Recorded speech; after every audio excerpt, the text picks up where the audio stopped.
Hey guys, welcome back. Today we're diving deep into the current state of four of the biggest gacha games right now: Genshin Impact, Honkai Star Rail, Zenless Zone Zero, and Wuthering Waves. A lot has changed recently, and not all of it is good. If you're a free-to-play player, you've probably felt the pressure more than ever.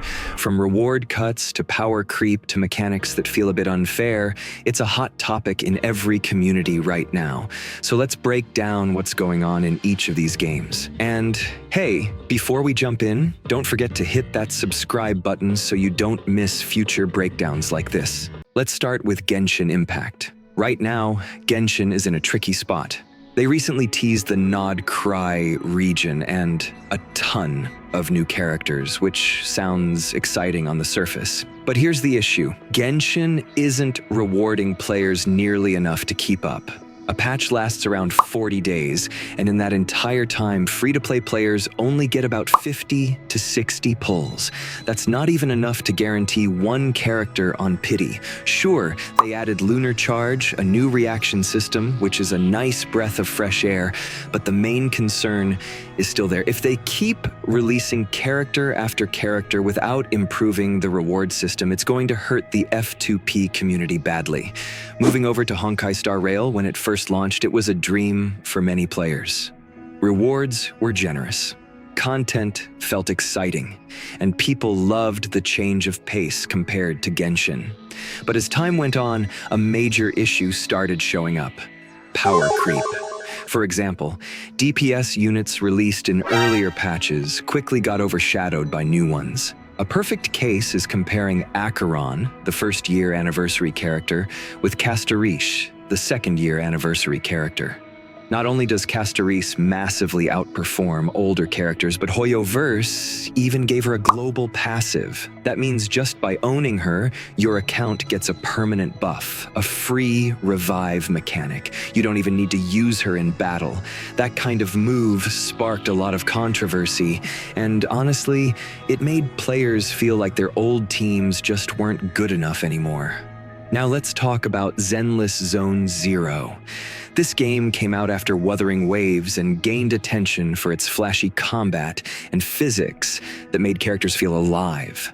At first, people loved it, especially since not everyone could run Wuthering Waves on their devices. ZZZ was the alternative. Rewards were okay too, but right now the game is facing a big problem: HP inflation in endgame modes. Enemies are getting tankier and tankier, which makes battles feel dragged out. Still, the game has potential. It just needs to balance its difficulty curve better. Finally, Wuthering Waves. Honestly, out of all four, it's in the best spot right now. Kuro Games has been listening to player feedback closely, and it shows. The game has great storylines, beautiful graphics, strong mechanics like parries, and most importantly, a dev team that responds to the community. That said, it's not perfect. The weapon and support system feels too dependent on having both the DPS's signature weapon and their dedicated support's signature weapon. For example, Phoebus and Zanis together can be insanely strong, but that only happens if you also have Phoebus's weapon for the bonus buffs. The same goes for pairs like Kartathea and Siakana.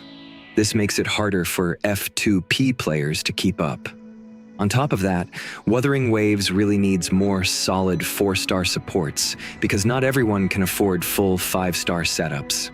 Still, the rewards are decent. The skip button is a godsend for players who don't want to sit through cutscenes, and overall it feels like the healthiest game right now. So if I had to sum it up, Genshin struggles with stingy rewards, Honkai Star Rail is facing power creep, Zenless Zone Zero has HP inflation issues, but Wuthering Waves feels like it's thriving thanks to devs who actually listen. Each game has its pros and cons, and of course, everyone's experience will be a little different. What do you think? Which of these games do you feel is in the best spot right now? Let me know in the comments. I'd love to hear your thoughts. And if you enjoyed this breakdown, don't forget to like, subscribe, and hit the bell so you won't miss out on future discussions. Thanks for hanging out, and I'll see you next time.